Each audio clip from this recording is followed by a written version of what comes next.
Okay, everybody, I'm here with Kim. I made it over here. I am sitting here with Miss Kimberly French, my sister, my family. I want you to say hello. Hello. Hi.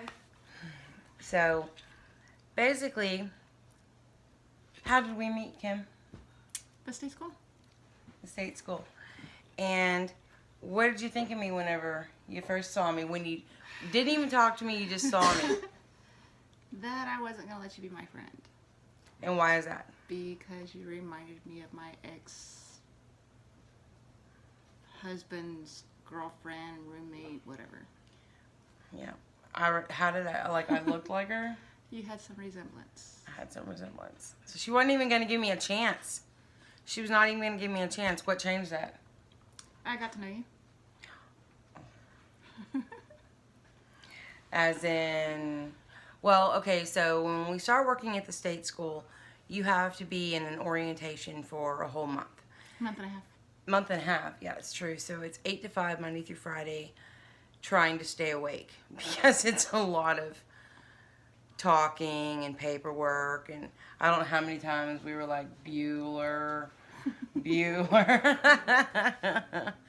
was crazy.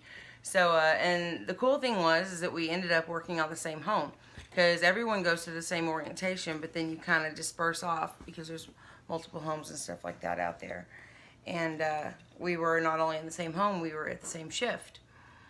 And then, we started carpooling, right? Mm-hmm. With Braden. Love you, Braden. And I was the designated driver for everybody. she was. At the time, I didn't have a car. So we met at a convenience store that was across the street from Braden's apartments. And my mom would bring me in, and I would get dropped off. And I was the one, actually, who chose Allsup's because that's where I get my ice and everything. You guys haven't seen that yet. I always have this on me. It's always Allsup's ice only because it's amazing. And unsweet tea.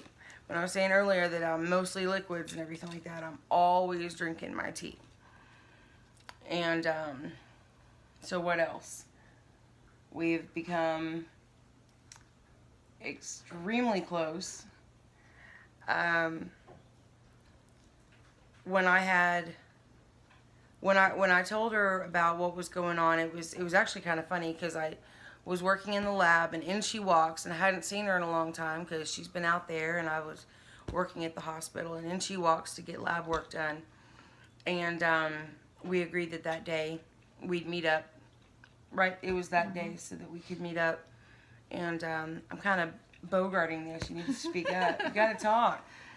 And she was having a procedure done the same day I was having. What was I having done that day? Or you were having yours and mine was coming up. No, that's when you got the radiation done.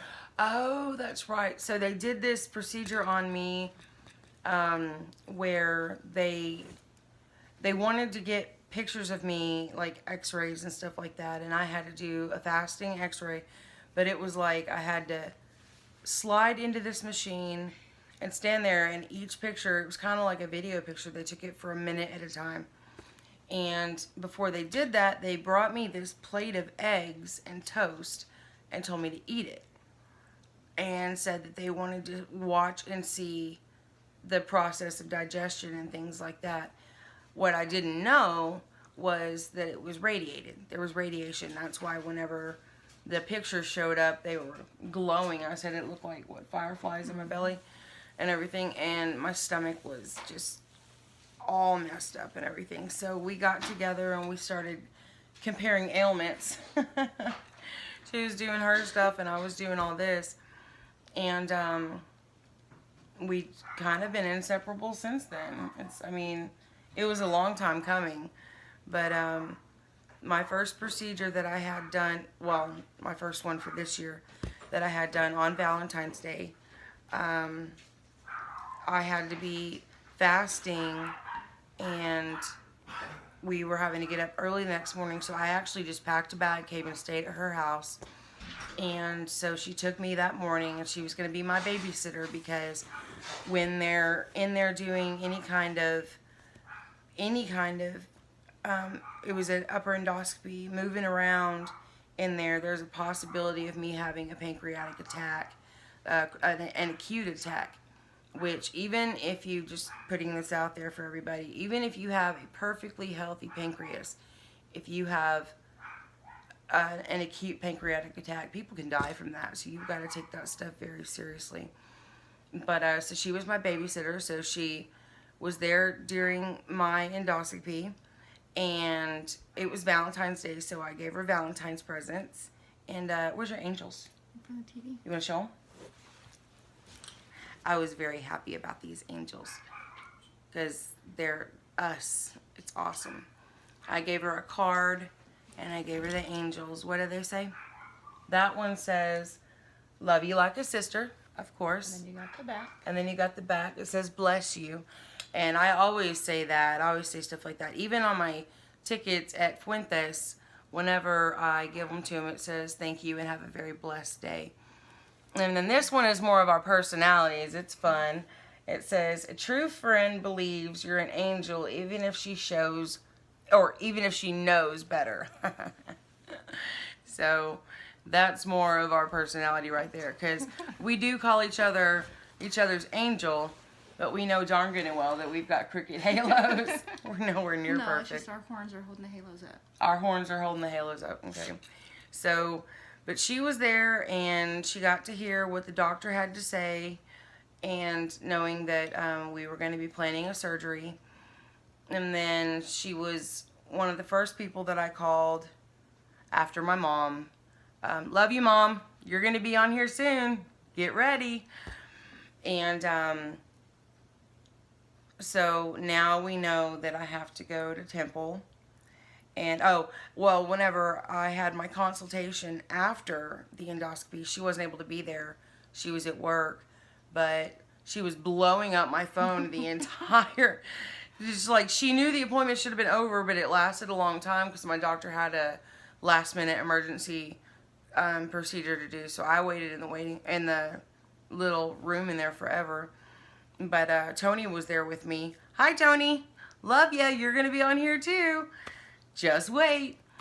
And he was there, and that's whenever he told me that I had progressed, and he wasn't sure why. I mean, I haven't done anything. A lot of times with chronic pancreatitis, you progress because you keep drinking or you keep using drugs and things like that. And by the way, I need to clarify, if I slur in any of these videos, one of the things that I'm having to deal with right now, and it's just been like the last 3 days, I have, and it sounds terrible, but I have a yeast infection in my esophageal cavity, and it's from the pancreas acids building up. Originally, it was just right here, and now it's gone all the way up, and it's on the side of my tongue, and I even have a little spot here. Every now and then I bite my tongue because it's swollen and it hurts. But if it sounds like I'm slurring, that's why. Just have to clarify that. Anytime you're talking to someone who says they're sober, you're probably going to get a lot of explanation on a lot of different things, because you don't want anybody thinking that you've gone back or anything like that. But so now we are facing the procedure in Scott and White, and once the procedure's done, they're gonna schedule surgery. She can't be there for the procedure because she did stay at the state school, and it's been almost a year, so she has to do her awesome refresher courses. She is so excited. So excited. I did it again. Hurry up, Tuesday, Wednesday, and Thursday. Yeah, exactly. She wants to get it done. So she can't be at the procedure, but I'm sure she's going to be blowing up my phone again, making sure that I keep her posted, because as of right now, I'm looking at either a 2 to 3 day stay in Temple and everything. And lucky for phones, because I mean, if this was like 20 years ago, you'd be losing your mind. Have to use like loose leaf paper and a pen, make sure I have stamps, mail everything to you, have it done by the time you get the mail.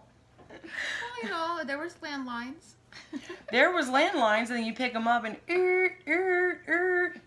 hardly anybody has a landline anymore. And it's funny too because now you say landline to this generation, they're like, "What is that?" Yeah, try They're- giving your daughter one and she's over there pushing buttons and you're like, oh, you can't text on that. Oh man, that feels like torture. I'm sure. My daughters didn't know what a rotary phone was, and I told them about it. It was funny. Braylon, Evelyn, love you. You're going to be on here too. Just saying. But now the surgery is a different story. Oh, I will be there. Am I going to be able to keep Kim from the surgery? No, I'm not. She's definitely going to be there. That's not even a question. And you guys are going to see her more and everything like that. You're going to see quite a bit of her. I'm going to post some pictures too. I'm going to try to figure out, I'm new to this whole YouTube channel thing, but I know that there's a way to put pictures as well as videos. And you'll see our tattoos that we got. We decided we wanted to get sister tattoos. And I said that I really wanted them done before the surgery. Just, given the fact. And I need to clarify to people. Some people say that because I'm doing this and other things that I've done as far as preparation-wise, I'm not doing this because I've given up and I'm accepting the end. I'm not doing that at all. I've been a prepare for the worst and hope for the best person all my life. And that's exactly what I'm doing. And I believe, especially in this situation, it's stupid not to. I think it would be stupid not to. It's sad. I ain't letting you go nowhere. She's not letting me go anywhere. Apparently, 50 years from now, our tattoos are going to be all ugly looking. But all wrinkled up. What we did on our tattoos is, and you'll see the picture of them. I can show them mine. I said I can show them mine. No, it's okay. They'll see the picture. But, because like I said, we say that we're each other's angel. And it's an angel wing. And in the middle of mine is a K for Kim. In the middle of hers is a B for Blair. Not Brittany. Not Brittany, who also will probably be on here, by the way. Hi, Brittany. But, don't be hating. The B's for Blair. Just saying. But, are you going to pull up the picture? Yeah, and just kind of turn it sideways. There you go. Put it right up to here. That's what they look like. They're on our shoulders. Is the light kind of... Let's see. There you go. There you go. You got a good look at them. They're awesome. And we were both troopers during the whole thing. I was sitting there dancing to the music. And I think Gina was starting to get tired of me because I wouldn't be still. And she was laying there. Let's see. We're going to... You can kind of see it. That's mine right there. I wanted that picture real bad where I was looking over my shoulder. I thought that looked really neat. But that's what they look like. They're awesome. You have one of just yours? And I told her I was so honored that she did this. No one's ever, granted, it's not a common thing, I guess, but no one's ever wanted to permanently mark their body to show love for me. That to me is pretty awesome. I would never let a man do this. I would never. Yeah, and the funny part is we only talked about it 2 days and went and got it done. Yeah, but it was like we had been talking about it forever. It was something that we were definitely going to do. And, yeah, it was awesome. And I've got a picture of her in the middle of it, sitting up drinking a Dr. Pepper. We were troopers through this thing. But, anyway, so this is Kim. You're going to see a lot more of her and everything. She'll be probably my cameraman whenever I'm laying there on the bed with my beautiful gown on. Or crash out on the couch. When she babysat me from my endoscopy, I crashed on the couch. No, that was when we went to the ER till 4 o'clock in the morning after my stomach procedure and your radiation.